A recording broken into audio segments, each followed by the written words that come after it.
Bette Davis. Bette Davis était une actrice légendaire d'Hollywood, connue pour des rôles comme All About Eve et maintenant Voyager.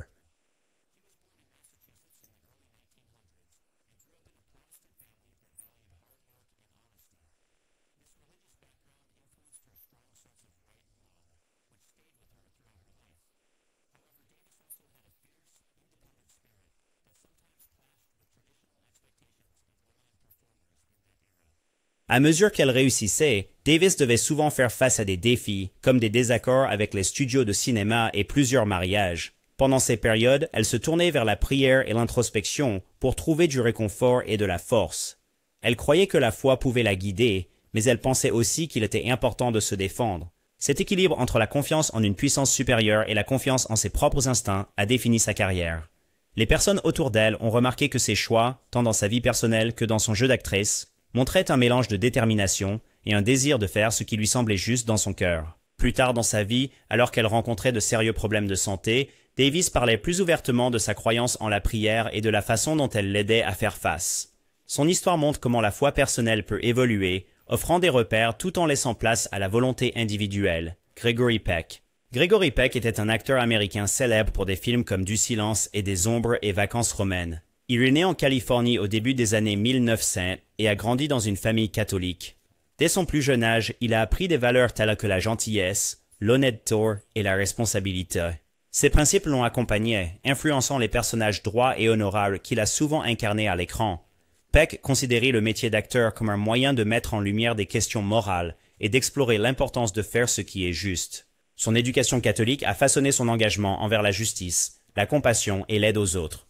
Hors écran, il était connu pour soutenir diverses œuvres de charité et défendre des causes sociales, un reflet des leçons qu'il a apprises à l'Église. Il croyait en un traitement équitable pour tous et essayait de choisir des rôles cinématographiques qui soutenaient une vision noble de l'humanité. Bien que Peck ne parlait pas ouvertement de sa foi, ses actions parlaient pour lui.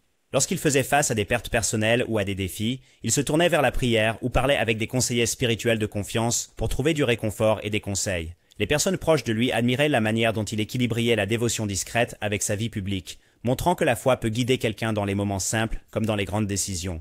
Ava Gardner. Ava Gardner était une actrice renommée connue pour des films comme The Killers et Mogambo. Elle est née au début des années 1900 dans la campagne de la Caroline du Nord, où sa famille suivait la foi baptiste. En grandissant, Gardner a appris l'importance de la prière régulière, du comportement modeste et du dévouement aux enseignements de Dieu. Cependant, lorsqu'elle est arrivée à Hollywood, elle a constaté que ses valeurs religieuses ne correspondaient pas toujours facilement au mode de vie et aux exigences de l'industrie. Au fur et à mesure que sa renommée grandissait, Gardner s'est impliquée dans des romances très médiatisées et a fait face à une intense attention publique. Pendant les périodes difficiles, elle repensait souvent à son éducation baptiste pour obtenir des conseils, priant pour avoir la force de faire face aux problèmes personnels et professionnels. Parfois, elle se sentait déchirée entre le réconfort de ses croyances familières et l'excitation de sa nouvelle vie dans le cinéma. Ses amis remarquaient que, malgré son image glamour, elle conservait un respect privé pour la foi. Avec le temps, Gardner a développé une manière personnelle de croire, mélangeant les leçons de son enfance avec sa vision évolutive du monde. Elle ne suivait pas strictement toutes les règles de son ancienne église, mais elle conservait l'idée fondamentale qu'une puissance supérieure pouvait offrir des conseils. Cette quête spirituelle intérieure l'a aidée à rester ancrée dans un environnement en perpétuel changement. Katharine Hepburn. Katharine Hepburn était une actrice révolutionnaire, connue pour ses rôles dans The Philadelphia Story et Guess Who's Coming to Dinner. Née dans le Connecticut au début des années 1900, elle a été élevée dans un foyer nominalement protestant, mais ne s'identifiait pas fortement à la religion organisée. Au lieu de cela, Hepburn croyait en la force personnelle, l'intelligence et l'autonomie, des traits qui l'ont guidée tout au long de sa longue carrière. Bien qu'elle ait remis en question l'existence d'une puissance supérieure, le code moral de Hepburn était influencé par l'accent mis par sa famille sur l'honnêteté et le respect des autres. Elle choisissait souvent des rôles de films qui dépeignaient des femmes confiantes défiant les normes sociales. Cette approche reflétait sa propre réticence à accepter les règles ou traditions, sans d'abord les remettre en question.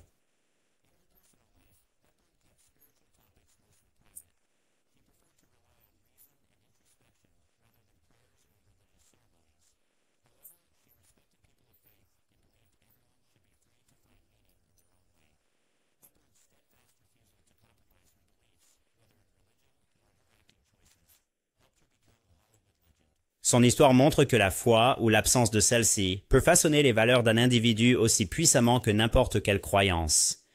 Cary Grant. Cary Grant était un acteur célèbre connu pour des films comme par Northwest dans Charade. Il est né en Angleterre au début des années 1900 et a grandi en fréquentant une église anglicane. Enfant, Grant a appris les valeurs chrétiennes de base telles que la gentillesse, le respect et l'honnêteté. Lorsqu'il a déménagé à Hollywood, il est devenu l'un des acteurs principaux les plus populaires, admiré pour son charme et son élégance. Au fil du temps, Grant a commencé à explorer des questions plus profondes sur le sens de la vie et de la foi. Il a essayé la thérapie au LSD dans les années 1950 et 1960, ce qui, selon lui, l'a aidé à se voir lui-même et le monde d'une nouvelle manière. Bien que cela ne fût pas un chemin religieux traditionnel, Grant sentait que cela lui apportait une compréhension spirituelle qu'il ne trouvait pas uniquement à travers l'Église. Il s'intéressait également à la méditation et à la pleine conscience, croyant que ces pratiques pouvaient apporter paix et clarté. Bien qu'il ne parlât pas souvent publiquement de religion, ses proches disaient qu'il réfléchissait tranquillement à la spiritualité en privé. Son histoire montre que la foi ou un sens supérieur peut prendre de nombreuses formes, et que certaines stars sont allées au-delà des pratiques d'église traditionnelles pour trouver un sens personnel.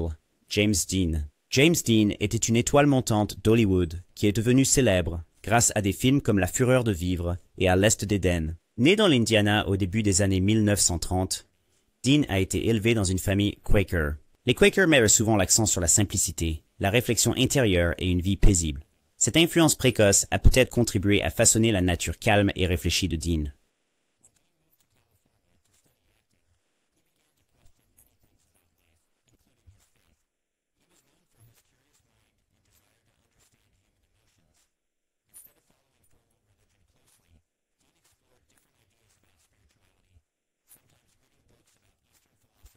Des sujets tels que le destin et le but avec des amis. Bien qu'incertain quant à la religion organisée, Dean portait toujours une boussole morale qui reflétait les valeurs Quaker de paix et d'honnêteté. Ceux qui le connaissaient disaient qu'il pouvait être doux et attentionné, même s'il avait un côté rebelle. Tristement, la vie de Dean a été écourtée par un tragique accident de voiture, laissant son parcours spirituel inachevé. Pourtant, son héritage montre que même des vies brèves peuvent être influencées par des enseignements religieux précoces et la quête de vérité personnelle. Frank Sinatra. Frank Sinatra était un chanteur et acteur emblématique, célèbre pour des chansons comme My Way et des rôles dans des films tels que From Here to Eternity. Il est né dans le New Jersey au début des années 1900 dans une famille d'origine italienne. Élevé dans un environnement catholique, Sinatra a appris l'importance de la foi et des traditions familiales dès son jeune âge. Cependant, à mesure qu'il connaissait le succès et faisait face aux tentations de la célébrité, sa relation avec la religion se compliquait. Sinatra était connu pour mener une vie glamour et parfois controversée, qui comprenait des amitiés et des romances très médiatisées. Pourtant, il s'accrochait à certaines valeurs catholiques, comme la générosité et la loyauté envers ceux qu'il aimait. Lorsqu'il luttait avec des problèmes personnels, comme un chagrin d'amour ou des revers de carrière, il se tournait parfois vers la prière et la confession pour trouver du réconfort. Au fil des années, Sinatra était ouvertement en désaccord avec certains enseignements de l'Église, notamment concernant le divorce, mais il n'a jamais complètement abandonné sa croyance en Dieu. Vers la fin de sa vie, il semblait se reconnecter plus fortement à ses racines catholiques, trouvant un sentiment de paix et de pardon dans les traditions qu'il avait apprises enfant. Son histoire révèle comment la foi peut persister, même lorsqu'elle est mise à l'épreuve par le rythme effréné de la célébrité et les défauts personnels. Elizabeth Taylor. Elizabeth Taylor était une star d'Hollywood célébrée pour ses rôles dans des films comme Cléopâtre et Qui a peur de Virginia Woolf. Cheshire Prismere's Salary. Elle était née en Angleterre au début des années 1930 de parents qui étaient adeptes de la science chrétienne. Durant son enfance, elle a été initiée à l'idée de la guérison spirituelle et du pouvoir de la prière. Bien qu'elle ait également fait face à de nombreux problèmes de santé, qui l'ont amenée à explorer différents traitements médicaux par la suite. Alors que la carrière de Taylor décollait, elle est devenue connue pour sa beauté et ses romances passionnées. Elle s'est mariée plusieurs fois et a connu à la fois l'admiration du public et l'examen minutieux des médias. Malgré ses hauts et ses bas, Taylor a continué à rechercher un sens plus profond dans sa vie. Finalement, elle s'est convertie au judaïsme à la fin des années 50, une décision qu'elle a prise au sérieux. Elle a étudié les enseignements de la religion et a participé à ses rituels, trouvant du réconfort dans ses traditions et son accent sur la communauté. Taylor est également devenue une fervente défenseur de causes humanitaires, expliquant souvent que sa foi l'a poussée à se soucier des personnes dans le besoin. Que ce soit son arrière-plan en sciences chrétiennes ou ses croyances juives ultérieures, la spiritualité de Taylor lui a donné de la force pendant les périodes difficiles et a guidé son travail caritatif à travers le monde. Jimmy Stewart. Jimmy Stewart, la star adorée de La vie est belle et de Monsieur Smith au Sénat, a été profondément façonné par son éducation presbytérienne. Né en Pennsylvanie, il a été élevé par un père qui soulignait l'honnêteté et la responsabilité. des valeurs enracinées dans leur foi commune. Ces leçons précoces ont guidé Stewart tant à l'écran qu'en dehors, devenant la base morale des personnages doux et intègres qu'il incarnait. Pendant la Seconde Guerre mondiale, Stewart a servi comme pilote de bombardier et a été témoin des dures réalités du combat. Plutôt que de perdre espoir, il se tourna vers la prière et la lecture de la Bible pour trouver de la force, attribuant à sa foi le mérite de l'avoir aidé à supporter le poids émotionnel de la guerre. Dans les années suivantes, son humilité et sa générosité, des traits qu'il attribuait à son éducation religieuse, devinrent bien connus.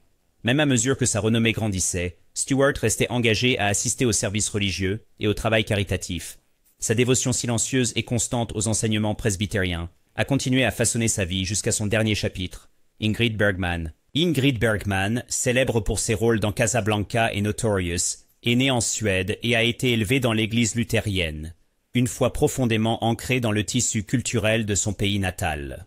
Ayant perdu ses 2 parents à l'âge de 13 ans, elle trouva du réconfort dans les enseignements de son église, qui apportait une structure durant une adolescence autrement turbulente. En se lançant dans le théâtre, la renommée croissante de Bergman l'amena à rencontrer différentes cultures et points de vue, l'incitant à se demander comment sa foi traditionnelle pouvait coexister avec le monde moderne et souvent scandaleux d'Hollywood. La fin des années 1940 a mis ses croyances à l'épreuve lorsqu'elle a choisi de quitter sa famille et de collaborer avec le réalisateur italien Roberto Rossellini, déclenchant un tollé public. Beaucoup ont qualifié son comportement de pécheur, mais Bergman est resté ferme, insistant sur le fait que la véritable foi était personnelle plutôt que dogmatique.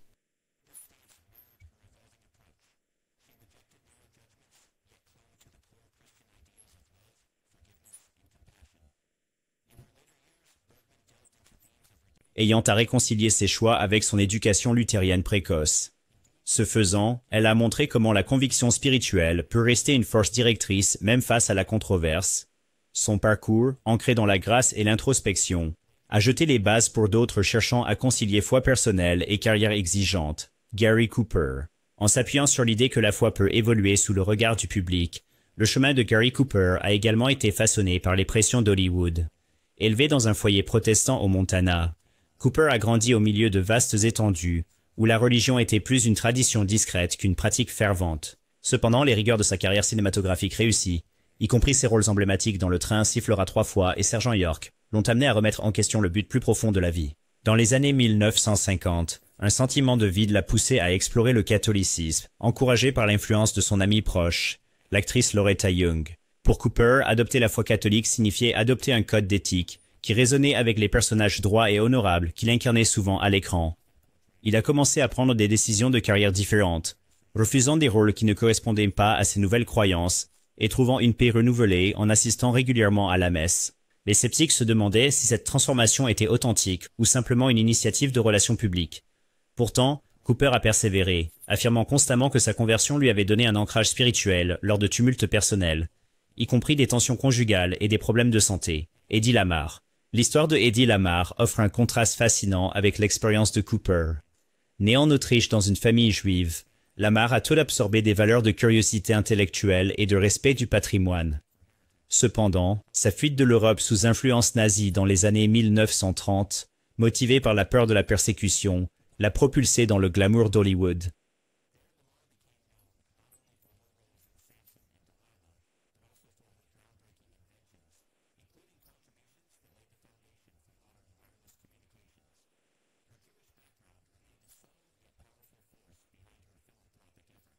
Bien qu'elle parle rarement ouvertement de ses croyances, elle a fait des dons à des causes juives et soutenu des réfugiés fuyant l'Europe, reflétant un impératif moral lié à sa foi.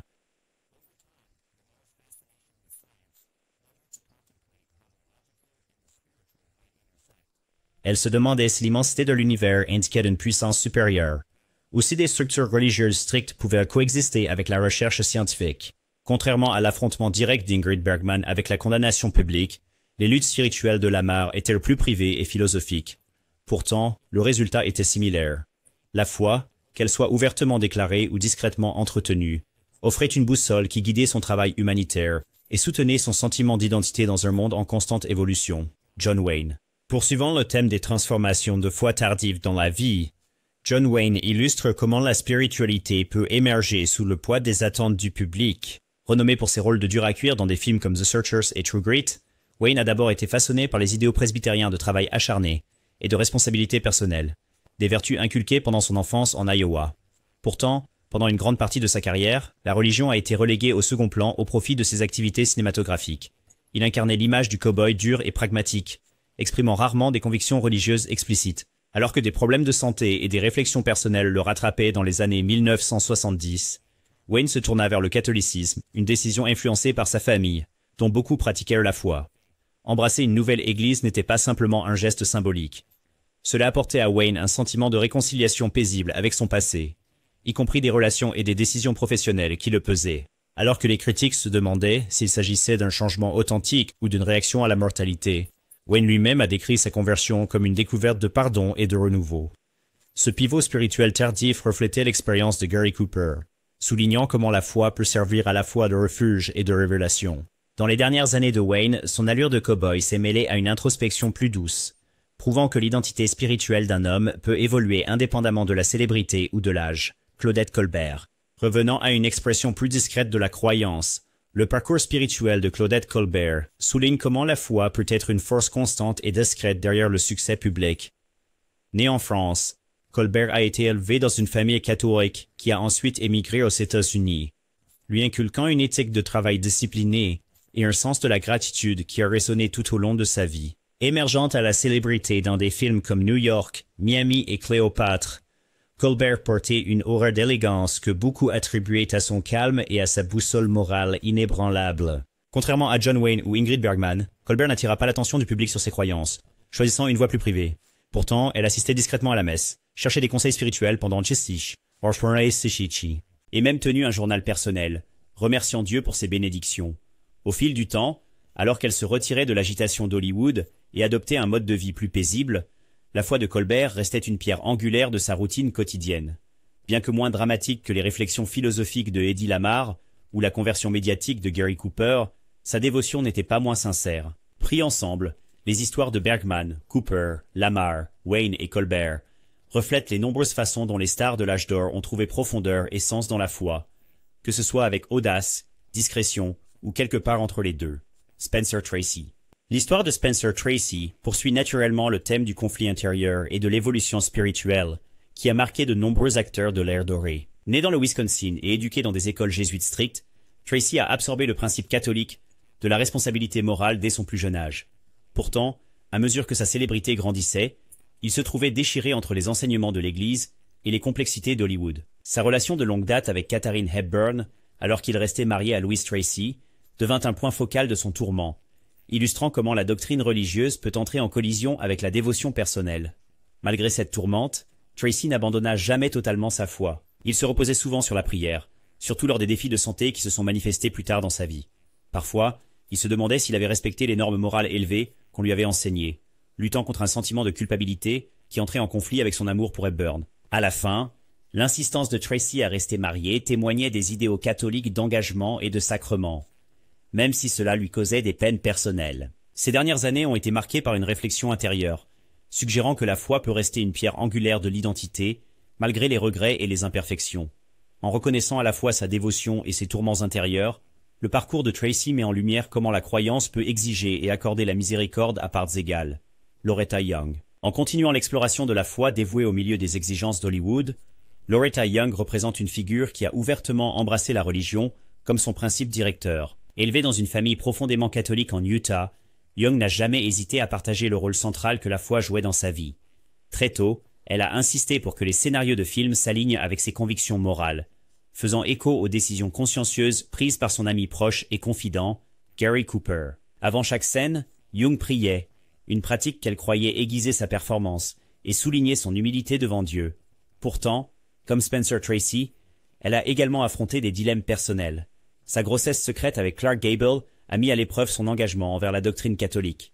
Plutôt que d'ébranler sa détermination, cette épreuve l'a poussée à chercher le pardon et à renforcer ses convictions. Après que ses jours d'actrice se soient estompés, Young a dirigé sa notoriété vers des œuvres de charité catholique, soulignant l'authenticité de ses croyances.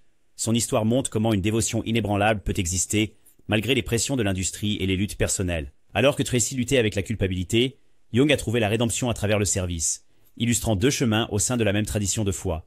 En faisant de sa piété une affaire publique, elle est devenue un témoignage de comment la religion peut modeler non seulement les choix de carrière, mais aussi une vie entière de travail caritatif et de croissance spirituelle. Charlton Heston. Charlton Heston développe le thème de la foi comme inspiration et questionnement, émergeant à la suite de l'exemple dévot de Loretta Young. Élevé dans un environnement nominalement protestant, il manquait de la discipline religieuse précoce qu'ont connue Spencer Tracy ou Loretta Young. Pourtant, après avoir été choisi pour des rôles bibliques plus grands que nature, y compris Moïse dans les 10 commandements, la curiosité spirituelle de Heston a prospéré. En se préparant pour ses films, il s'est plongé dans les Écritures, étudiant les dimensions morales et éthiques derrière les personnages qu'il incarnait. Plutôt que d'adhérer pleinement à une seule église, Heston resta un observateur attentif de l'influence de la foi sur l'histoire humaine, s'alignant avec la vision plus large de la spiritualité d'Ingrid Bergman. Il parlait souvent publiquement de la responsabilité morale, faisant écho au thème au cœur de nombreuses stars de l'âge d'or qui découvraient que la célébrité à elle seule ne pouvait pas fournir un ancrage moral.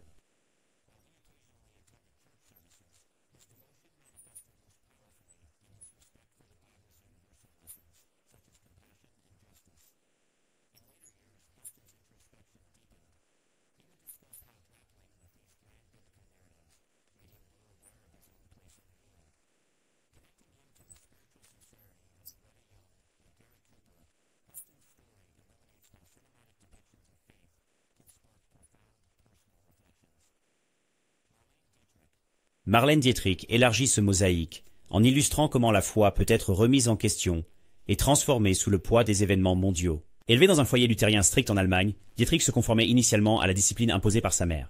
Cependant, à mesure que sa renommée dans des films comme L'Ange bleu et Morocco grandissait, elle trouvait les contraintes de la religion organisée. Religion de plus en plus difficile à concilier avec son esprit rebelle. Lorsque la Deuxième Guerre mondiale éclata, Dietrich, tout comme Eddie Lamar, fut profondément affecté par les atrocités du régime nazi.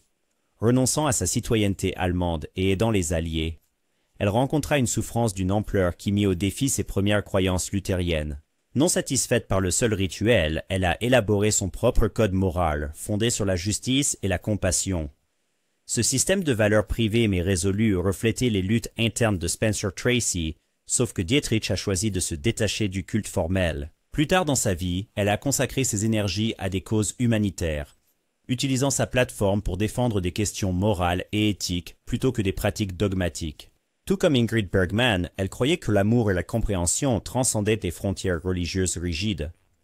La transformation de Dietrich souligne que l'exploration spirituelle peut prospérer en dehors des institutions traditionnelles, offrant une lueur d'espoir à ceux qui trouvent la foi par l'action plutôt que par la doctrine. Clark Gable.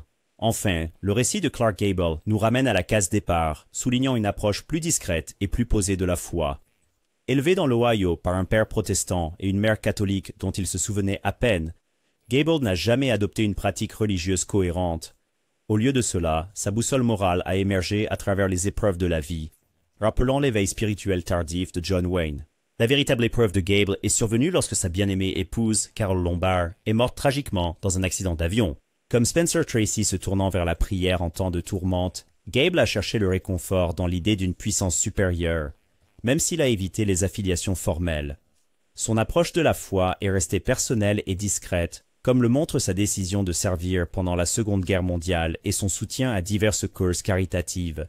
Dans ces dernières années, Gable parlait occasionnellement de l'importance de mener une vie honorable, même s'il entrait rarement dans une église. Sa vision de la religion était pratique. La meilleure expression de la foi résidait dans la manière dont on traitait les autres et faisait face à l'adversité. Cette position le plaça aux côtés d'autres dans le panthéon de l'âge d'or, des acteurs qui, malgré la célébrité et la fortune, reconnaissaient que la foi ou son absence façonnait profondément leur héritage. Le parcours durable de Gable a affirmé que la réflexion spirituelle peut se trouver dans la simple décence autant que dans la dévotion doctrinale. Joan Crawford. Joan Crawford était une actrice déterminée qui a joué dans Mildred Pierce et qu'est-il arrivé à Baby Jane. Née au Texas, elle a été élevée dans la foi épiscopalienne, ce qui lui a donné un certain sentiment de stabilité pendant une enfance difficile. Mais après son déménagement à Hollywood, ses croyances ont commencé à changer. Elle s'est intéressée à la science chrétienne, qui se concentre sur la guérison par la prière plutôt que par la médecine traditionnelle. Certaines personnes ont dit que cela l'a amenée à ignorer des traitements importants, mais Crawford estimait que cela l'aidait à gérer le stress de la célébrité. Elle disait encore des prières chaque jour et aimait lire des versets de la Bible. Plus tard, elle parlait ouvertement de se tourner vers Dieu lorsqu'elle se sentait anxieuse. À travers les hauts et les bas, la foi de Crawford continuait de changer, mais elle restait une partie essentielle de qui elle était, montrant son désir de contrôler sa propre vie. Barbara Stanwyck. Barbara Stanwyck était une actrice polyvalente, célèbre pour de nombreux rôles dans les films hollywoodiens classiques. Elle est née à Brooklyn et a eu une enfance difficile, perdant ses parents à un jeune âge et vivant dans des foyers d'accueil. Elle a grandi dans un environnement catholique, mais ses difficultés l'ont poussée à remettre en question la religion. En vieillissant, elle s'est éloignée des enseignements traditionnels de l'Église et est devenue curieuse de différentes idées spirituelles. Elle aimait lire sur le destin et la façon dont les gens pouvaient façonner leur propre avenir. Bien qu'elle ne se soit jamais ralliée à une religion, elle respectait les leçons de son enfance sur le bien et le mal. Elle a épousé Robert Taylor, qui était un catholique convaincu, mais ils n'étaient pas toujours d'accord sur la foi. Dans ces dernières années, Stanwyck réfléchissait davantage à la manière dont les croyances ou les idées spirituelles peuvent aider les gens à surmonter le chagrin. Son parcours montre que la foi peut changer de forme de nombreuses fois, nous guidant même quand elle semble lointaine.